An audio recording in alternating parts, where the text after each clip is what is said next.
Olá, bom dia, sejam bem-vindos aí, mais uma live aí do projeto, né, de estudo, de apoio ao estudo em execução. Hoje vamos estudar cumprimento de sentença com o professor Irapuan Santana. Adentrando aí, estou vendo a professora Flávia Rio, que já participou aqui, bom dia. Opa, bom Olá, dia, Guilherme, tudo bem? bom dia Irapuan. Bom, iniciar aí te agradecendo pela participação aqui no projeto. Estava explicando aos alunos, às pessoas que estão entrando, que a gente está as aulas da FRJ estão suspensas, então, para tentar atenuar aí os males aí, a gente está oferecendo essas lives, vários professores aí de renome estão participando, e, enfim, não é uma substituição de aulas presenciais, mas apenas, né, um paliativo. Vai ficar gravada até para que os alunos que não têm acesso à internet possam buscar depois, né, esse conhecimento, enfim. Hoje nosso tema é cumprimento de sentença, é um tema crucial na execução, né, execução de título judicial. Temos aqui a honra de ouvir aí o professor Irapuan Santana. É meu contemporâneo, né Irapuan, lá no estudo da UERJ, na pós-graduação, né? Isso. Eu acho que eu entrei um pouquinho antes de você, né? Mas enfim, eu vi outro dia que você postou até que terminou a tese de doutorado, só está faltando a defesa, né? Uhum. E, enfim, para todos aí, o professor Irapuan é mestre e doutorando em Direito Processual pela UERJ, é advogado e procurador do município de Mauá, em São Paulo. Tem uma atividade muito expressiva, já foi assessor de ministro no STF, no TSE, inclusive eu até abri aqui para me ajudar, Irapuan, mas é apresentador do programa Explicando Direito na Rádio Justiça. Eu acho que é importante divulgar, né? Também é consultor jurídico do movimento suprapartidário Livres, exerce trabalho voluntário na Educap, né? Enfim, deixando aí a sua atuação, até para os alunos da UFRJ conhecerem também, os que ainda não te conhecem, tá? Mas vou te dar a palavra. Bom dia, mais uma vez aí, fico honrado aí com você participar do projeto. Guilherme, muito obrigado. Bom dia a todos que estão nos assistindo. Eu que agradeço a oportunidade de vir aqui conversar com você sobre um assunto que é muito importante, né? Que é justamente o momento da efetividade do nosso direito, né? Da busca do nosso direito, né? Então, o processo civil, como os seus alunos já sabem, ele é a melhor forma, a forma que legitima a gente de buscar o nosso direito, e a parte da execução, do cumprimento de sentença, é essa parte da materialização e da efetivação daquilo que a gente conseguiu lá no processo de conhecimento, né? Que aí agora a gente não tem mais, né, essa dicotomia entre processo de conhecimento e processo de execução, mas aí agora são fases, né, de execução e fase de conhecimento. Então, quando a gente finalmente consegue lá o nosso pleito, passa para outra fase, que é justamente essa de buscar a efetivação daquilo que a sentença definiu, né? Então, a partir daí, a gente tem, lá no artigo 513 do nosso Código de Processo Civil de 2015, falando justamente do cumprimento de sentença. E aqui, como a gente já tinha organizado no nosso bate-papo, para a gente falar especificamente do cumprimento de sentença, e do cumprimento de sentença especificamente sobre a obrigação de pagar quantia certa, tanto definitiva quanto provisória. E aí a gente começa, né, a partir do artigo 513, que ele vai falar o seguinte, que é: o cumprimento de sentença, ele será feito segundo as regras desse título, observando-se, no que couber, a natureza da obrigação, o disposto no livro 2 da parte especial do Código.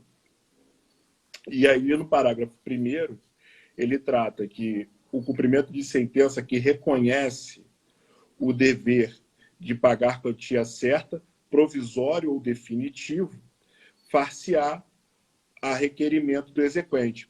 Então, quando já transitou em julgado a sentença ou o acórdão, por uma petição simples, a gente vai lá e faz o pedido de execução da sentença, né, do cumprimento de sentença.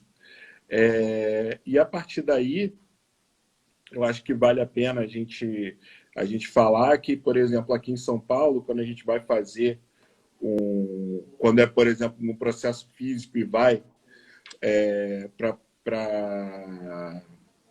o cumprimento de sentença, esse cumprimento de sentença, aí sim se abre um novo processo, só que é um processo eletrônico, mas a ideia é mais ou menos a mesma, uma petição simples, em que você coloca lá o que foi decidido na sentença ou no acordo transitado em julgado e o valor da quantia, né, que você está querendo receber.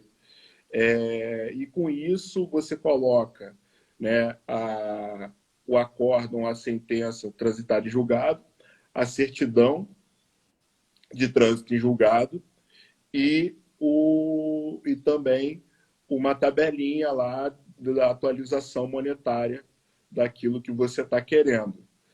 Então, você tem uma planilha de cálculo que você junta também ali.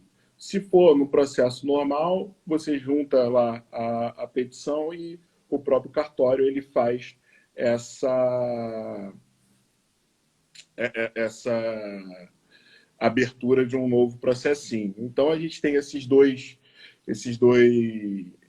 procedimentos, por assim dizer, né? E aí você vai pedir que intime o advogado da outra parte, o advogado do devedor, para fazer o pagamento de maneira voluntária, né? E isso está Você lá. sabe, oi, Irapan, só te interrompendo, você sabe que aqui no Rio, quando se peticiona requerendo cumprimento de sentença, a tendência é seguir na mesma base procedimental, sem criar esse incidente, esse processinho, que em São Paulo se verifica, né?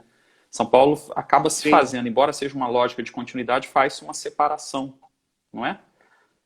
exatamente. Você tem ali o número do processo, tal, barra 0001, que eles colocam aqui em São Paulo. Então, é interessante a gente falar sobre essas diferenças, né, que ocorrem pelo país, porque as pessoas vão acabar advogando para vários Sim. locais, né? Então, mas assim, no geral, você não muda tanto o que você faz, né? Você vai ter lá a sua petição comum, né? Uma petição relativamente simples, e aí é só atentar mesmo para cada especificidade do local do estado que a gente atua. E aí você tem a intimação do advogado para fazer o pagamento, né, da quantia, ou então ele vai apresentar lá uma impugnação para falar, olha, não é exatamente esse o valor do cálculo, o cálculo não está feito de uma maneira correta, enfim. Né? E isso está lá no parágrafo 2º do mesmo artigo 513, que está falando o seguinte: o devedor será intimado para cumprir a sentença, pelo diário de justiça, na pessoa do seu advogado constituído nos autos; 2, por carta com aviso de recebimento, quando representado pela Defensoria Pública ou quando não tiver procurador constituído nos autos, ressalvada a hipótese do inciso 4º. 3, por meio eletrônico, quando, no caso do parágrafo 1º do artigo 246, não tiver procurador constituído nos autos. E 4, por edital, quando citado na forma do artigo 256, tiver sido revel na fase de conhecimento. Né? Então, você tem aí essa confirmação disso que a gente está falando aqui, que você tem essa intimação, mas o normal é você ter a intimação do advogado que vai fazer essa apresentação ou do cálculo que ele entende correto, né, junto da impugnação, ou então fazer o pagamento voluntário. Né? E aí a gente pula o artigo 514, que ele traz uma questão interessante, que é o seguinte: se a sentença tiver submetido o cumprimento dela a condição ou a termo, é preciso que essa petição do cumprimento de sentença ela só venha a ser apresentada depois do advento dessa condição ou desse termo.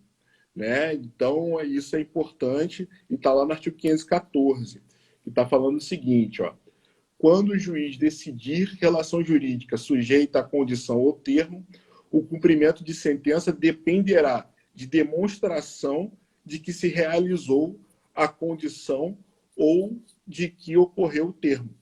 Né? Então, isso é importante a gente colocar aí, né, no caderno de vocês, enfim, para observar que é preciso fazer a demonstração de que ocorreu o termo ou a condição que estava submetida lá à relação jurídica que foi decidida lá na fase de conhecimento.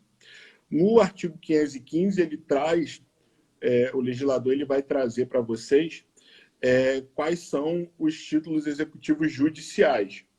Né? E aí, o que é importante da gente ter aqui em mente?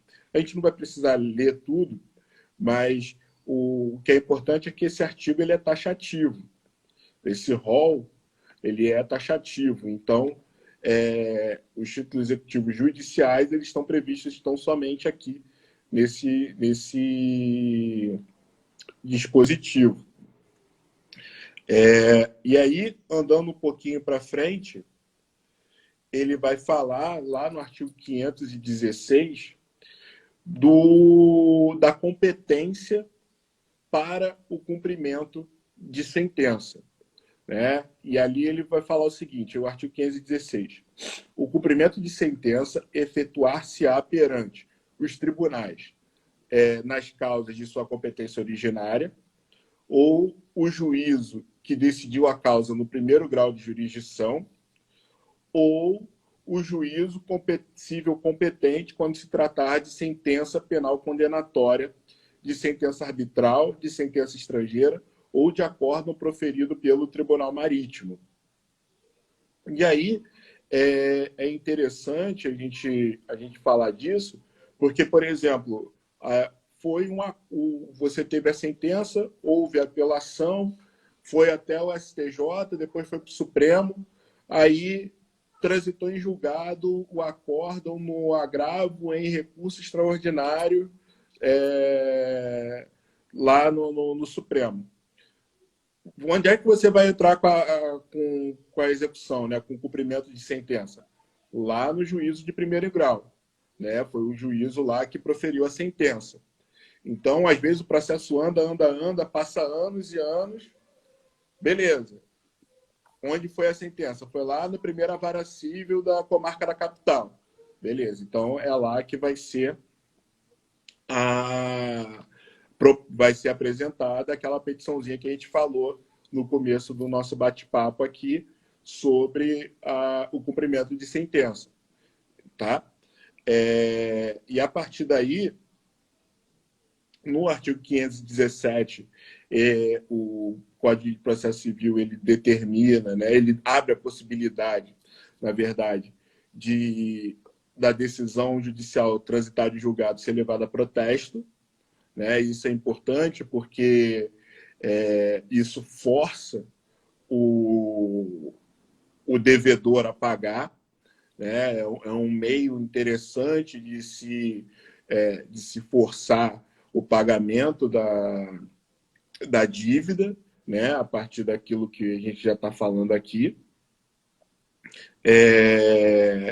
E aí ele trata aqui para fazer a questão. Ó. Para efetivar o protesto, incumbe ao exequente apresentar a certidão de teor da decisão. E aí uma outra coisa que está lá no caput, que a decisão judicial transitada em julgado poderá ser levada a protesto nos termos da lei, depois de transcorrido o prazo para pagamento voluntário previsto lá no artigo 523. Aí a gente vai lá no artigo 523 rapidinho, né? E vai ver aqui, ó, o prazo de pagamento voluntário é de 15 dias. Então, você primeiro ingressa com pedido de cumprimento de sentença.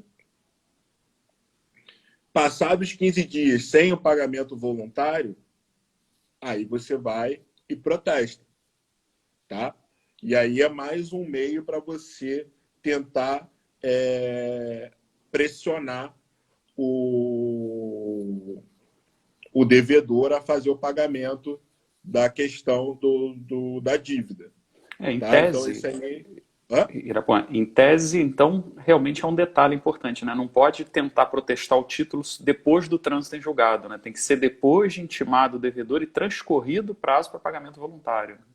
Exatamente, porque você primeiro precisa demonstrar que você está tentando receber e que você não teve resposta, né? Então, você fala assim, não, beleza, vamos continuar com o procedimento aqui, mas, de qualquer forma, a gente já faz o protesto, porque para qualquer tipo de negócio que aconteça, o nome delezinho sujo já vai aparecer lá. Né? Então, para ele efetivar outros negócios e tal, já vai aparecer, ó, ele está com uma dívida aqui, e isso já vai inibir outras pessoas de também contrair algum negócio jurídico com ele, né? Então ele vai falar assim, pô, eu não estou conseguindo fazer as outras coisas, então vou pagar logo aqui para poder me desincumbir dessa questão. Né? Então eu acho que essa parte é importante e também por conta de uma ideia do Código de Processo Civil, Guilherme, que eu acho que é sempre tentar dar a chance das pessoas resolverem amigavelmente. Né? A gente tem um exemplo disso lá no começo do procedimento comum, né? Assim que você protocola a inicial, tem uma audiência de conciliação ou mediação, né? Para tentar resolver logo isso. E você tem essa possibilidade desse prazo de 15 dias, lá do artigo 523, do devedor apresentar ou a sua versão ou o pagamento voluntário. Né? Então, você tem aí essa possibilidade de resolver amigavelmente para depois tentar fazer com que ele pague, que não seja por bem, que pague por mal. Né? É. Então, eu acho que Isso que você falou é super interessante, porque o devedor é condenado, em tese ele já sabe que tem que cumprir uma condenação. Poderia recorrer, não recorre, vamos imaginar, transita em julgado. Ele ainda, segundo o sistema, né, tem que atestar formalmente a mora dele, o credor atravessa uma petição, a execução não é automática, o que a gente falou aqui, o devedor é intimado, novamente intimado, né, ele já sabia que tinha que pagar, vamos dizer assim, e ele vai ter 15 dias na forma do 523 do CPC para cumprir voluntariamente. Em tese, aqui a gente ainda não falou, né? Estou até adiantando, mas não vai ter verba honorária, não vai ter multa se ele cumprir nesse período. Se ele não cumprir, como se fosse a última chance, né? Como você acabou abordando aí sim a gente vai ter propriamente a fase executiva com invasão de patrimônio, né? Exatamente. Assim, na verdade, o código ele vem sempre tentando diminuir o procedimento o máximo possível para que haja a satisfação do credor, né? Por assim dizer. E aí, quando ele não faz isso, aí também ele já abre outros flancos para poder fazer esse tipo de coisa. Eu acho que é bem interessante. E foi bem isso que você falou. Ele está te dando várias chances de pagar. Olha, você já sabe que está devendo. Você ainda assim não vai pagar? Beleza, então agora eu vou protestar e vamos embora continuar com o nosso procedimento aqui. Né? Eu acho que isso é bem interessante. E aí, continuando aqui, a gente vai lá para o artigo 518 para falar que todas as questões relativas à validade do procedimento de cumprimento de sentença e dos atos executivos subsequentes poderão ser arguídas pelo executado nos próprios autos e nestes serão decididas pelo juiz. Então, aqui também não tem muita complexidade, né? Falando que todas essas questões vão ser feitas pelo próprio juiz da execução, né? E aí a gente passa lá para o 520, que ele vai falar especificamente do cumprimento provisório da sentença, né? E aí o cumprimento provisório da sentença impugnada pelo recurso desprovido de efeito suspensivo será realizado da mesma forma que o cumprimento definitivo, sujeitando-se ao seguinte regime. Aí corre por iniciativa e responsabilidade do exequente, que se obriga, se a sentença for reformada, a reparar os danos que o executado haja sofrido. 2. Fica sem efeito, sobrevindo decisão que modifique ou anule a sentença do objeto, ou a sentença objeto da execução, restituindo-se as partes ao estado anterior e liquidando-se eventuais prejuízos nos mesmos autos. 3. Se a sentença objeto do cumprimento provisório for modificada ou anulada apenas em parte, somente nessa parte que foi anulada ou modificada, somente nesta ficará sem efeito a execução. Aí aqui está uma parte que é interessante. O levantamento de depósito em dinheiro e a prática de atos que importem a transferência de posse ou alienação de propriedade ou de outro direito real, ou dos quais possa resultar grave dano ao executado, depende de caução suficientemente idônea, arbitrada de plano pelo juiz, prestada nos próprios autos. Aqui está uma questão que é interessante, que é o seguinte: é possível você iniciar o cumprimento de sentença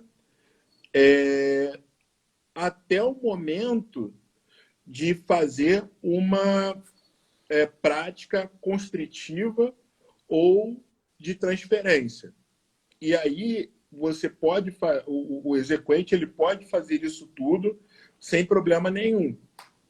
Agora, no momento em que houver algum ato constritivo ou alguma prática de transferência de propriedade ou direito real, aí sim o exequente ele tem que apresentar uma caução para resguardar o executado de eventuais danos sofridos em virtude de alguma reversão futura da decisão. Isso aqui é interessante porque você pode, por exemplo, fazer todos os atos e aí quando chegar lá, isso aqui vai a leilão, ou então vou fazer a penhora online, né, da quantia. Quando chegar até esse ato aqui, o exequente não precisa ter uma grande dor de cabeça ou pensar muito em alguma coisa do gênero. Mas, por exemplo, ele já pode fazer o protesto. E aí, havendo essa questão do ato constritivo ou da prática de transferência, você pode apresentar uma caução e aí você pode chegar e continuar a fazer esse cumprimento de sentença. Isso é interessante, Guilherme, porque muitas vezes as pessoas pensam que, como é cumprimento de sentença provisório, eu não posso me mexer muito porque isso pode ser revertido lá na frente, né? Mas, na verdade, não. Você pode iniciar o procedimento e aí você causa uma certa dor de cabeça para o devedor, mas enquanto não houver nenhum ato que vá diminuir o patrimônio do devedor, gerando algum dano, alguma coisa do gênero, você pode seguir livremente, né? E aí você pode se preocupar com isso efetivamente quando houver uma questão efetiva de transferência de patrimônio ou de atos de constrição, né? Eu acho que isso é bacana da gente deixar claro, e aí isso está lá no artigo 520, inciso 4º, né, do nosso Código de Processo Civil. O que fazendo um adendo, muita gente pergunta realmente a aluno, mas qual o interesse da execução provisória, né? Você tem um título interino, você está pisando em ovos, né? Porque a decisão foi atacada por recurso e pode ter a virada de mesa, né? Pode mudar ali a situação. Bom, o interesse é justamente isso que o professor Irapuan falou, ir adiantando a execução. E é interessante, você vai executando um julgado na pendência do julgamento de um recurso. E tem que lembrar que um recurso especial, um recurso extraordinário, não tem efeito suspensivo, em regra. Então você pode ir executando, procurando bens, fazendo bloqueio online, né, eventualmente, pode então penhora na execução provisória. E o destaque é realmente o 520, inciso 4 do CPC, só o levantamento do dinheiro ou atos de transferência, né, que vão importar que o credor calcione, né, preste uma garantia, porque vai que o recurso da outra parte é provido. E aí volta, né, inverte a situação. Né? Não, exatamente. E uma coisa que é interessante é que o RESP e o RE, eles raramente são providos, né? Então, assim, é bom ir adiantando a questão. E, às vezes, uma caução, você tem lá o seguro, você tem um seguro, uma espécie de caução, que, às vezes, você precisa do dinheiro logo e fica mais fácil para você prestar uma caução bancária, alguma coisa nesse sentido, e aí você deixa aquilo lá parado e você está precisando de dinheiro para movimentar alguma coisa, né? Então você presta a caução, levanta o dinheiro e aí depois você verifica como é que fica essa questão. Então, às vezes, é mais vantajoso ter o dinheiro na mão e você prestar a caução, por exemplo, da seguradora, né? Então, você tem essas questões financeiras são interessantes do ponto de vista para a gente ter uma estratégia de cumprimento de sentença e para poder fazer esses atos de transferência de dinheiro, né? Esse exemplo seu é perfeito. Esse exemplo é perfeito. O pessoal está fazendo pergunta aí eu não sei como é que... Na verdade, o que acontece, eu acredito que a gente vai seguindo aí na apresentação, porque tem um tempo de apresentação. E aí, no final, a gente tenta tirar as dúvidas. Então, as pessoas que estão nos assistindo, participem, mandem dúvidas, a gente ou tenta, ao final, responder, ou se não, deixa aí o direct no Instagram aí para responder. Mas a tentativa é da gente responder ainda dentro dessa aula aí. É porque tem pergunta de vários pontos, já teve pergunta de fazenda pública, né? Mas vamos responder. A ideia é essa, ser bem participativo. E aí, o 521, ele vai tratar especificamente da caução prevista lá no inciso 4º do artigo 520, né? Que a caução ela poderá ser dispensada nos casos em que o crédito for de natureza alimentar, independentemente da origem. 2. O credor demonstrar situação de necessidade. 3. Pender agravo fundado nos incisos 2 e 3 do artigo 1042. Né? E 4. A sentença a ser provisoriamente cumprida estiver em consonância com súmula da jurisprudência do STF ou do STJ ou em conformidade com o acórdão proferido em casos repetitivos. Aí o parágrafo único. A exigência de caução será mantida quando da dispensa possa resultar manifesto risco de grave dano e de difícil reparação ou incerta reparação. Né? Então, a gente tem aqui, ainda que pendentes de recursos, especial, extraordinário, ou então uma apelação que seja sem efeito suspensivo, é possível não colocar uma caução quando for o caso de, principalmente, né, o credor demonstrar situação de grande necessidade ou for um crédito de natureza alimentar. E aí, no artigo 522, ele vai tratar das questões formais, né, da petição de cumprimento provisório de sentença. E aí ele vai ser lá requerido ao juiz competente, como a gente falou lá no artigo 516, né, que é os tribunais para causa de competência originária, juiz que decidiu a causa do primeiro grau de jurisdição ou juiz civil competente, né?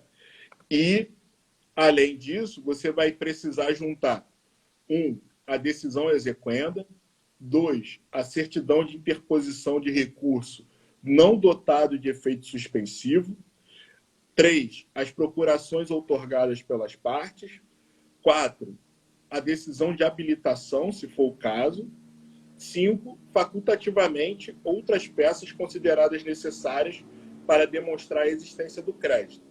O que na prática a gente faz? Junta tudo. Por quê? Porque muitas vezes, por conta de uma jurisprudência defensiva, o juiz pode falar que não vai receber por conta de que faltou um documento XYZ. O que eu faço, né, particularmente? Eu vou e coloco esses documentos primeiros, né, indicando, né, aqui está a decisão exequenda, aqui está a certidão do recurso, da interposição do recurso não dotado de efeito suspensivo. Aqui estão as procurações. E aí, depois, documentos facultativos. Daí é o restante de todo o processo. Porque aí não vai ter escapatória para o juiz falar que está faltando um documento tal, que, enfim, porque já está tudo lá. Né? Então, isso é importante para vocês terem uma advocacia cautelosa, né? Por assim dizer. Eu acho que é importante vocês terem isso em mente, porque nunca é demais a gente ter cautela por conta dessa questão da jurisprudência defensiva, aí que o professor Guilherme já deve ter falado e reclamado algumas vezes aí ao longo desse curso de vocês. Na verdade, Juan, fazendo um adendo, aí é justamente isso, né? O advogado, em defesa do seu cliente, ele tem que tentar evitar todos os problemas que possam surgir, né? Então, realmente, cumprir de forma adequada, até de forma excessiva, os requisitos normativos, você evita qualquer discussãozinha lá na frente, né? Eu acho que o ponto é esse. E só falar a você disse o 522. Agora, o 522, parágrafo único, ele fala não sendo eletrônicos autos, né? Quer dizer, no processo físico, até a gente tem essa lógica realmente, né, de que o recurso sobe e aí você vai executar provisoriamente na primeira instância, enquanto o recurso sem efeito suspensivo está lá em cima. Agora, mesmo no processo eletrônico, pelo menos lá do escritório, a gente tem ainda seguido o 522 para evitar qualquer problema, embora esteja tudo na internet, vamos dizer assim, né? Sim, sim, isso aí é primordial. E é uma coisa que a gente tem que ter o costume, né, de fazer isso para tudo. Então, agora a gente está falando de cumprimento de sentença, mas quando a gente fala de recurso, né, o recurso de agravo, também a gente coloca todo o processo praticamente para poder não ter problema com relação à admissibilidade dele. E esse costume a gente tem que levar para tudo, né? Então, eu acho que é mais ou menos por aí mesmo. Então, mesmo quando é eletrônico, a gente também coloca desse jeito. Eu coloco isso também lá na procuradoria, ou então quando é algum cliente particular. Eu também faço esse mantra aí, né? E aí, o artigo 523, ele vai falar o seguinte, que no caso de condenação em quantia certa ou já fixada em liquidação, e no caso de decisão sobre parcela incontrovérsia, no cumprimento definitivo da sentença face-á a requerimento do exequente, sendo o executado intimado a pagar o débito no prazo de 15 dias, acrescido de custas, se houver. Né? Então, esse aqui é o prazo que a gente tinha falado já anteriormente, né? De 15 dias.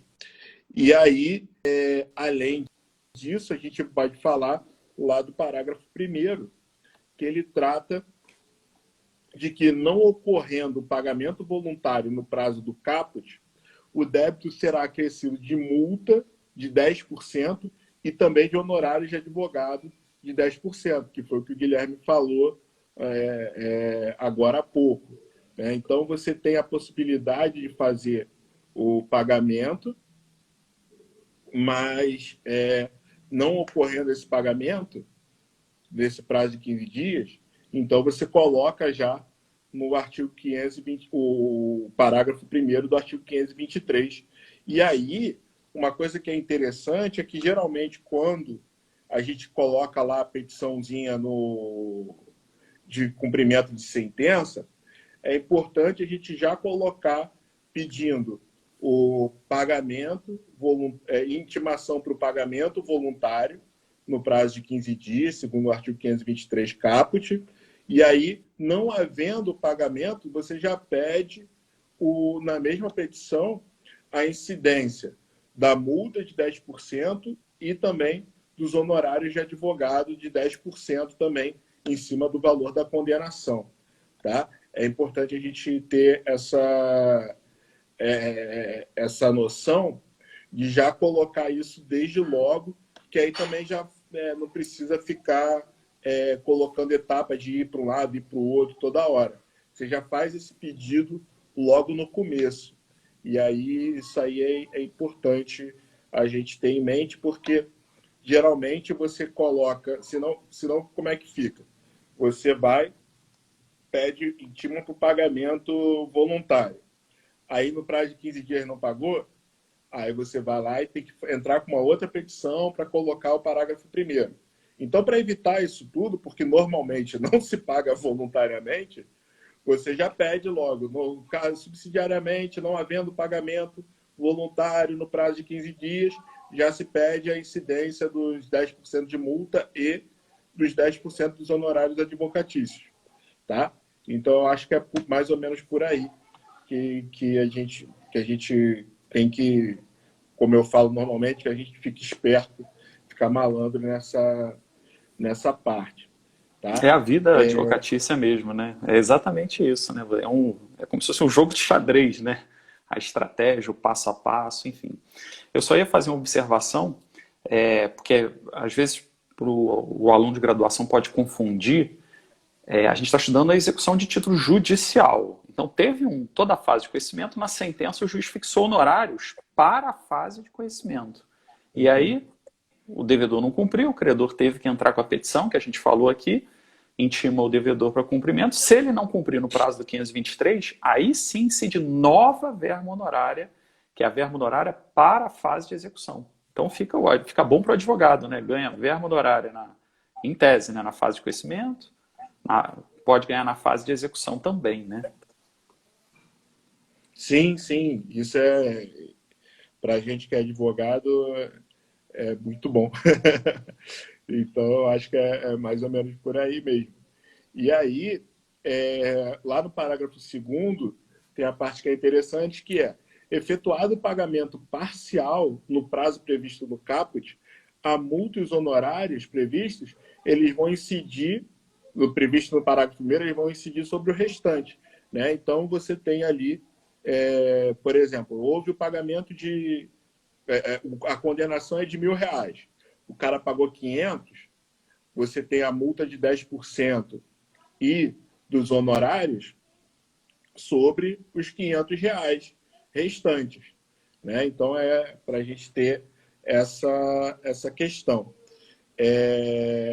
E aí, no parágrafo 3º, você coloca que, não efetuado tempestivamente o pagamento voluntário, será expedido desde logo o mandado de penhora e avaliação, seguindo-se os atos de expropriação. Então, você tem aqui, dentro desse parágrafo 3º, o mandado de penhora e avaliação, né? E você pode, lembrando aqui, você pode chegar e protestar o título, né, a partir desse não pagamento voluntário depois dos 15 dias. E aí, o artigo 524 ele vai falar o seguinte: o requerimento previsto no artigo 523 será instruído com demonstrativo discriminado e atualizado do crédito, devendo a petição conter: 1. O nome completo, o número de inscrição no CPF ou no CNPJ do exequente e do executado. 2. O índice de correção monetária adotado. 3. Os juros aplicados. 4. O termo inicial e o termo final do pagamento. 5. A periodicidade de capitalização dos juros. 6. A especificação de eventuais descontos obrigatórios realizados. E 7. A indicação de bens passíveis de penhora sempre que possível. Essa parte aqui, geralmente você tem um quadro de custas e atualização monetária que você preenche, vai preenchendo, por exemplo, o valor da condenação, a data do trânsito em julgado e o restante, e aí o próprio sistema já te dá o valor atualizado, já com os juros e a correção monetária. Então, e aí todas as taxas, os juros aplicados, esses índices de correção, eles geralmente vão por tabela e ele varia de acordo com o tribunal. Então, é importante a gente ter essa questão em mente, porque, às vezes, o que acontece no TJ daí do Rio é diferente do TJ de São Paulo, que é diferente do TJ do Rio Grande do Sul, e que, por exemplo, é completamente diferente da Justiça Federal, por exemplo. Então, normalmente, o que acontece é que você tem uma planilha para atualizar, mas essa planilha você só coloca os dados que você tem e aí o próprio sistema ele gera essa atualização. Então, não precisa ficar muito preocupado de colocar os índices e tal, não sei o quê, porque a preocupação de vocês tem que saber poxa, onde está a tabela do tribunal tal, né? Então, a preocupação de vocês. E aí, o que acontece geralmente se vocês não acharam tão facilmente no site do tribunal, dá uma ligadinha, geralmente tem um setor de custas que eles passam para vocês isso, né? Esse geralmente é o trabalho sempre do estagiário, do advogado júnior, de fazer isso, né? Então para vocês não ficarem tão preocupados com isso, mas uma ligação resolve, né? Então para vocês ficarem tranquilos. A dica é interessantíssima aí, procurar então no site dos tribunais, né? Geralmente tem ferramentas para fazer o cálculo, e aí isso te facilita. Eu queria fazer duas observações. Uma, quando a sentença exige mero cálculo aritmético, correção monetária do vencimento do título, juros de mora da citação, enfim, isso não necessita de liquidação, que seria uma fase só para quantificar o valor. Basta o credor atravessar uma petição, né, de cumprimento de sentença, como a gente falou na forma do 509, parágrafo 2º, que fala sobre isso, que não precisa de liquidar.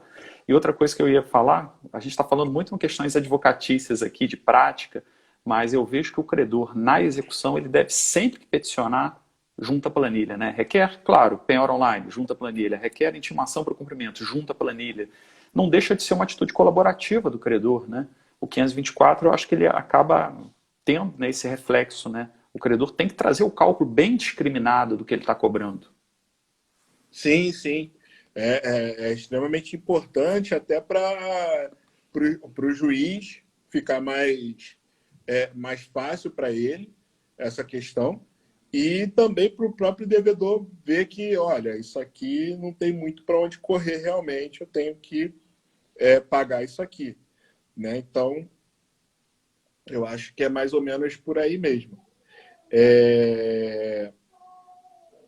E aí a gente passa especificamente para o artigo 525, que vai falar o seguinte: transcorrido o prazo previsto no artigo 523, sem o pagamento voluntário, inicia-se o prazo de 15 dias para que o executado, independentemente de penhora ou nova intimação, apresente nos próprios autos a sua impugnação. Né? E aí, na impugnação, existem questões específicas para a gente poder questionar. Né? Não é qualquer coisa que a gente pode questionar na impugnação.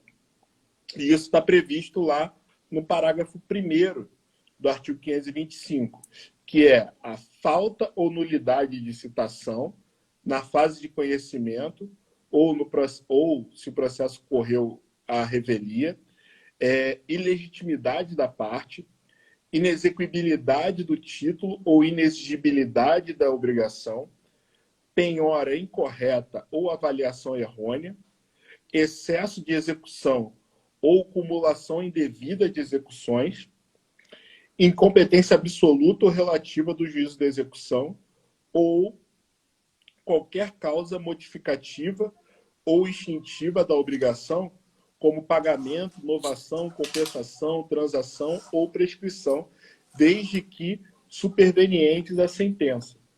Então, esse rol aqui, ele é também taxativo para impugnação. Tá? Na impugnação, você só pode falar dessas 7 hipóteses, que eu acho que são muitas hipóteses já. Né? Então, mas especificamente para isso. Se for alguma coisa fora disso, aí você pode fazer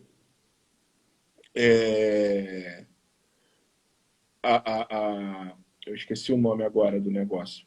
A exceção de pré-executividade, você dizia, Isso, não? exceção de pré-executividade, né? É um negócio que a gente responde sempre e me fugiu a cabeça. Se for alguma coisa fora disso, pode fazer exceção de pré-executividade, que também... e é interessante que a exceção de pré-executividade ela não tem uma previsão legal. Né? Foi uma coisa... isso veio de um parecer e aí depois colocou com a praxe forense, né? Mas é para questões que são fora dessas 7 etapas aqui, dessas 7 hipóteses de impugnação. Né? Eu acho que fica interessante a gente falar disso. A partir daí, a gente tem o artigo 526, que fala que é lícito ao réu, antes de ser intimado para cumprimento da sentença, comparecer em juízo e oferecer o pagamento do valor que entende devido, né? Apresentando a memória discriminada do cálculo. Isso aqui é interessante, porque você tem demonstrado a boa-fé do devedor e dentro daquilo que o Guilherme falou. Olha, ele já sabe que precisa fazer o pagamento porque ele foi condenado lá e já houve o trânsito em julgado. Aí ele é intimado. E aí, por conta disso, ele ainda vai demorar para fazer essa questão. Então, temos aí essa questão do artigo 526, em que o autor ele vai ser ouvido no prazo de 5 dias para impugnar o valor depositado sem prejuízo do levantamento do depósito a título de parcela incontrovérsia. E aí, concluindo, o juiz, pela insuficiência do depósito, sobre a diferença incidirão a multa de 10% e honorários advocatícios, também fixados em 10%, seguindo-se a execução com a penhora e os atos subsequentes. Né? Então, se o autor não se opuser, o juiz vai declarar por satisfeita a obrigação e extinguirá o processo. Né? Então, eu acho que a gente tem aí mais ou menos um resumão do cumprimento de sentença, falando também que no artigo 527 coloca que aplica nesse capítulo o cumprimento provisório, ou no procedimento do cumprimento provisório de sentença no que couber. Então, a gente passou um panorama geral aí dentro dessa perspectiva do cumprimento de sentença de pagar quantia certa, né? Sim, foi ótimo, Irapuã, porque os alunos têm um panorama geral, né, da execução de título judicial, com destaque, né, de que é uma execução que segue a mesma base procedimental, né, no sentido de não ser necessário criar um processo novo, início via mera petição, o devedor é intimado, não é citado, a gente viu, tem a questão do prazo para cumprimento, sob pena, né, de multa e de verba honorária. Quer dizer, eu acho que a gente conseguiu aí dar um panorama geral daquilo que é mais importante no tema. Agora, tem várias perguntas aqui. Enfim, deixa eu só passar, não sei se você também consegue visualizar. Estou indo desde o início. Eu estou vendo aqui de trás para frente. Vamos de trás para frente, então. Acho que é mais fácil. A Kátia está perguntando se tem que observar o 525.